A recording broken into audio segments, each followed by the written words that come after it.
Hey friends, I've been making edibles for over 10 years now, and I still get questions I've never heard before. And that's what I love about this community and doing this show. You keep me on my toes, really. So here's what's happening. In a couple months, I'm doing a listener Q&A episode, and I want your questions. I haven't done a Q&A in about 3 years. The weird ones, the basic ones, the ones you've been too embarrassed to ask, the ones you've Googled 3 times and you still don't really have a clear answer. All of it is fair game. Maybe you've been trying to nail your dosing and it's just not clicking. Maybe you've got a batch that went sideways and you want to know why. Maybe you're just curious about something you've heard on the show and you want to go deeper. Maybe you're curious about Bite Me itself. Ask me. You can send a voice message if you want to hear your own voice on the show, or just drop your question in writing. Either way works. The link to submit is in the show notes, and I appreciate you for listening and for being a part of this community. And I really appreciate you trusting me with your questions. Stay curious and stay high, friends. Now let's get into today's episode.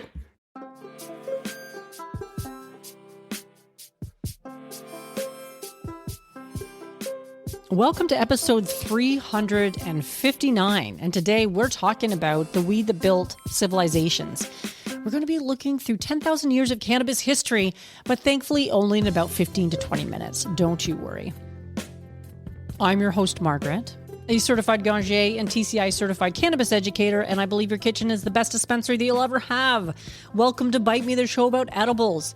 Grab a snack or a drink, and let's dive in. Now, before we get into today's episode, which I'm really looking forward to because I always look forward to these episodes, I just want to mention that by the time I'm recording this, but by the time this comes out, the Bite Me Cannabis Club will have a new home, and I want to invite you to come over and check it out.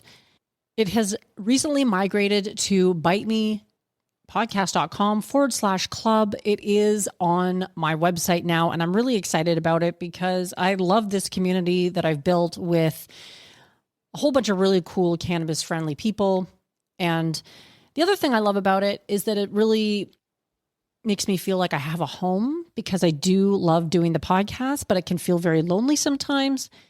And this is a way to interact and learn from other really amazing cannabis people. And of course, because it's not a social media platform, there's no censorship, there's no restrictions, there's no surveillance. I'm not collecting and selling your data.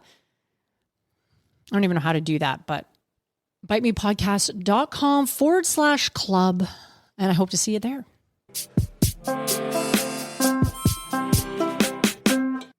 Friends, I want to talk about something that I've been, thinking about a little bit for a while.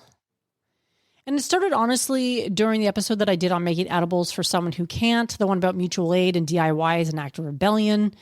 Because while I was pulling that episode together, I kept coming to this same idea, which is, why does that feel so radical right now? Making food for your community, growing your own medicine, using a plant that people have been using for 10,000 years to take care of each other. 10,000 years. So today I want to put cannabis in context. Not the cannabis is having a moment context that you get from every industry newsletter, the real context, the one that stretches back to the beginning of human agriculture, runs through ancient medicine cabinets, gets colonized out of whole communities, resurfaces in the kitchen of Alice B. Toklas, and lands in Robin Swan's herb garden and a pair of waterproof hemp shoes that I love, that I own 4 pairs of. This isn't going to be a lecture. I am not a historian, but I am someone who has spent years thinking about why this plant matters so much to so many people across so much time and so many places. And I think that story deserves at least one episode. I mean, this is episode 359, so maybe it's about time I touched on this. And I will mention there was a period of time where I had a segment on the show. It was called Things You Can Make with Hemp. And if that didn't point to the incredible usefulness of this plant, which had nothing to do with consuming it as a medicine or for stress relief or any of the ways that we consume it today. And just as a textile or as a building material or whatever, this plant is incredible. So let's go. The oldest evidence we have of humans cultivating cannabis comes from China. and around 8,000 BCE, and that's not a typo, that's 8,000 years before the Common Era. And they weren't getting high, or well, they weren't only getting high. They were growing hemp for fiber, making rope, weaving cloth. The seeds went into food. The plant was, by any measure, a survival crop. By 2700 BCE, there's a reference in a Chinese pharmacopoeia, the Shenong Benkao Jing, which I am apologies for that pronunciation, to cannabis as a medicine for pain, inflammation, and what roughly translates as absent-mindedness, which honestly is maybe the earliest documentation of microdosing. And I will point out here that Robin Swan does mention the references to ancient Chinese texts in the conversation we had together. Cannabis moved west. It showed up in ancient India, where it was woven into Vedic traditions as a sacred plant, described in texts that are thousands of years old. In the Middle East, in Egypt, where there's evidence of cannabis pollen on the mummy of Ramses II, and where medical papyri document its use for inflammation and pain. Ancient Egypt, friends. The Greeks and Romans knew about it. The Scythians, a nomadic people who ranged across Central Asia, are documented by Herodotus as using cannabis in ritual steam baths. And he described them as crying out with joy, which does kind of track. The point is, this plant traveled with people. It fed them, it clothed them, it healed them, and it helped them connect to something beyond the everyday. That's not a modern story. That's the oldest story we have. It sounds like a modern story, almost. And so here's something that I think is interesting to think about for a second. Before plastics, before synthetics, before industrialized agriculture, hemp was everywhere. Ropes on ships, canvas sails. The word canvas likely comes from the Latin cannabis. The sails that carried explorers across the oceans were made of hemp. The ropes that rigged those ships, the uniforms, the maps were written on hemp paper. In North America, hemp cultivation was at various points required by colonial governments. Virginia, Massachusetts, Connecticut, farmers were legally obligated to grow it. And it was used as a currency in some colonies. And now we're using it to build houses. Hempcrete is a real thing, and it's having a moment. It's a building material made from the inner woody core of the hemp stalk mixed with lime. It's lightweight, carbon negative, naturally insulating, mold resistant, and gets harder over time. Builders in Europe have been using it for decades. It's picking up in North America now, and I find that really exciting, not just as a cannabis advocate, but someone who thinks a lot about sustainability. And there was a period in my life where I was super interested in one day being able to build a straw bale house.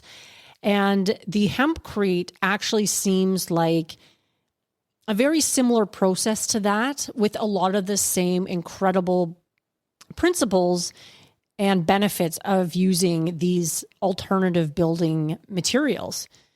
We're seeing hemp in insulation, bioplastic, car panels. BMW and Mercedes have used hemp fiber composites. And yes, shoes. I wear hemp shoes. I am an affiliate for 8,000 Kicks, which makes waterproof hemp sneakers. I'll link to those in the show notes because I love them. And also because it feels like a small act of putting my money where my mouth is.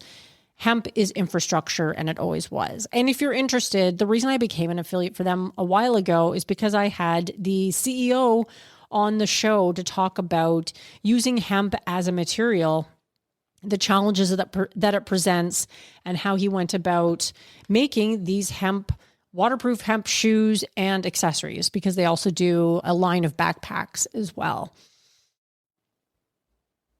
And I think if we want to see more examples of hemp being used in things like clothing and textiles and other areas, then it behooves us to go out and support the companies that are making them.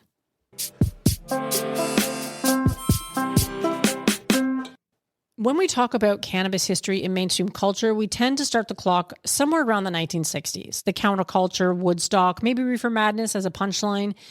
And that framing does a lot of work to erase a much longer, more complicated story. Cannabis and hemp prohibition in the 20th century was not just about the plant. It was about who was using it. In the United States, the criminalization of cannabis was explicitly and deliberately tied to racist enforcement. Harry Anslinger, who ran the Federal Bureau of Narcotics during the 1930s, built the case against marijuana on newspaper campaigns that linked the plant to Mexican immigrants and black jazz musicians.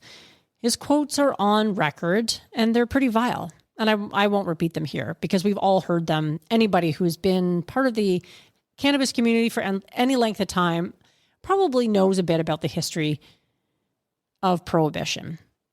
And his words aren't hard to find, but they are important to understand. And the communities that were most targeted by cannabis criminalization were the same communities that had the longest relationship with the plant as medicine, as food, as ritual, and as a connection. And that's also not a coincidence. Hemp prohibition wiped out an agricultural sector that had sustained farming communities for generations. The DuPont synthetic fiber industry had a financial interest in that outcome. DuPont, the giant corporation. William Randolph Hearst, who owned timber interests used to make newsprint, had a financial interest in that outcome. The story of cannabis prohibition is, in large part, a story about capital and racism working together to eliminate a plant that threatened certain profit structures. And I'm not going to pretend that I can wrap that up neatly because I can't.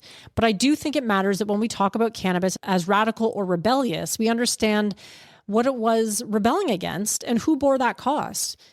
And I think that when I think about my episode on mutual aid, making edibles for the people in your community who can't get to a dispensary, who can't afford the dispensary, who've been criminalized for using this plant their whole lives and are still navigating a system that isn't designed for them, this isn't separate from history. It is continuous with it.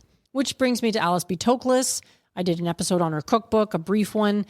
And if you haven't heard about it, go back and have a listen. That was just last week's episode. She is fascinating, complicated, and wonderful, and belongs in the canon. Her 1954 cookbook included a recipe that she called hashish fudge, submitted by her friend, Brian Geisen. The recipe made it into the American edition by accident, or so the story goes, and it became one of the most famous recipes in the cannabis history.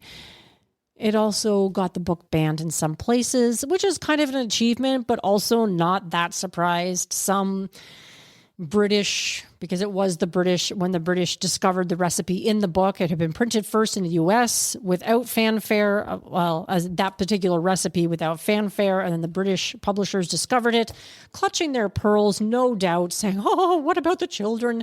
And that recipe was removed from the book. But here's what I find meaningful about Alice B. Toklas beyond the fudge is she was a woman, she was Jewish, she was queer, and she was cooking in Paris at a time when none of those identities made life easy for her.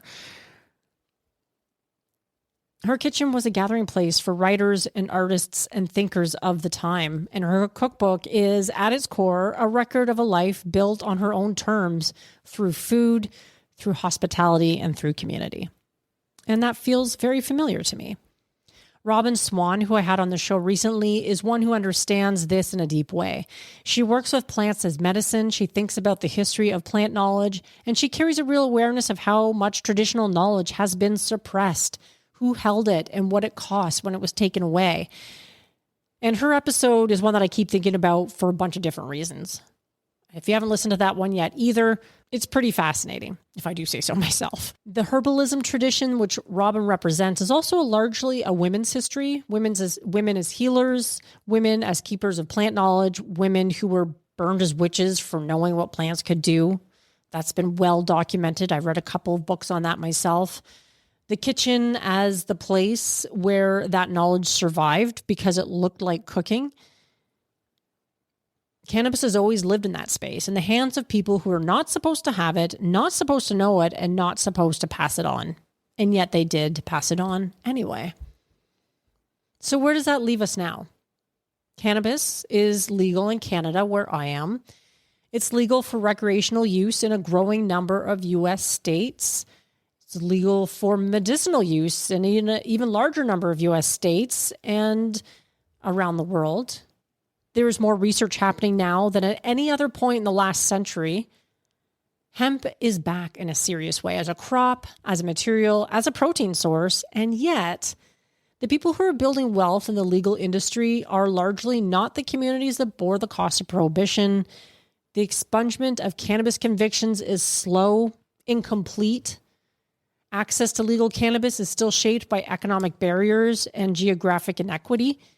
Hempcrete is real, but it's not in every building code yet. Hemp fabric is real, but fast fashion still dominates. The system that replaced the plant with petroleum and synthetic fiber just didn't disappear because hemp is technically legal again. And I say not all this not to be discouraging, but I say it because I think the people who are doing the work of home growing, home cooking, community care are doing something that is connected to the 10,000 year lineage of people who looked at this plant and said, this helps, let's share it. The kitchen is the best dispensary that you'll ever have. By extension, your garden is too. If you have the privilege to grow either indoors or outdoors where you are. And I mean that as a practical statement about cost and customization, knowing exactly what's in your edibles, but I also mean it as something bigger. Your kitchen's a site of knowledge, of care, of resistance, if you want it to be. And it always has been. And I'm thinking of you folks who are listening right now who are making edibles, growing your own cannabis, sharing your medicine, giving away seeds, and yet you live in a place where it's not legal. I think of you. So if you want to go deeper on any of the threads that I pulled in today, I'll link to everything in the show notes. The mutual aid episode, the Alice B. Toklas episode, Robin Swan's episode is definitely a must listen. The 8,000 Kicks episode, and I'll include the link for the hemp shoes. I stand by them. I have more than one pair. Actually, by now I have 4 pairs, I have to admit. There's a couple of slip-ons that I love, love, love, love, love. And I've tested many of these products myself personally. If you're making your own edibles and you want to track your batches and build a real reference for yourself, there's the Bite Me Dose Diary, or I have the Bite Me Edibles Journal on Amazon worldwide. I'll put the links to those in the show notes as well. I will mention here for a second, the Dose Diary is a relatively new addition to the lineup of things. There is over there, you can get free sample entries. You don't necessarily have to pay for it. You can buy a more expanded version if you choose. And this was just part of my decision to, kind of move away a bit from Amazon, because I have Amazon sometimes, how do I put this delicately? I'm trying to move away from Amazon. Honestly, even if I sell something on there, like the commission is so poor, I'd have to be really pushing a ton of stuff. And I think we collectively as a society need less stuff, not more. So why would I try and direct people to a website that just encourages conspicuous consumption? Anyway, that's a whole other episode. And if you're not already using the Bite Me Dosage Calendar before you make a new batch of anything, why not? Why aren't you? It's free. It's on my website. And if you're making edibles for someone else, which we talked about in length in that mutual aid episode, the math definitely matters. And you should not, even if you don't have an exact number, having a range or a context that people can use to make an informed choice about what they're consuming is incredibly helpful. I know this from getting edibles from people that are like, here you go, and there's absolutely no dosage information with it. I won't eat those anymore because I'm just not going to take that chance. I'm getting too old for that shit. But if somebody hands me an edible and they're like, I've kind of calculated it and I think it's around 20 milligrams, I can go from there. I can work with that. I can say thank you for that information. And if I think that's going to be too much, I can always cut it in half or in quarters and see how it works for me. At least that's some information. Some information is better than no information. I appreciate all of you so much. I'm constantly in awe that I'm still doing this podcast. I think it's 7 years later. And this is a very niche podcast. I don't have huge budgets. I don't have commercials. I haven't monetized this show. I do it for the love of it. So I appreciate you spending this time with me. And I just wanted to say that out loud because I think it's important to tell the people that you care about how you feel. And if you haven't done that in real life with somebody you do care about, do it right now. Send them a text, pick up the phone and give them a call. Write them a note. There's all kinds of ways you can do it. If you like this episode, share it with somebody that you do care about. And until next time, my friends, I'm your host. Stay curious and stay high.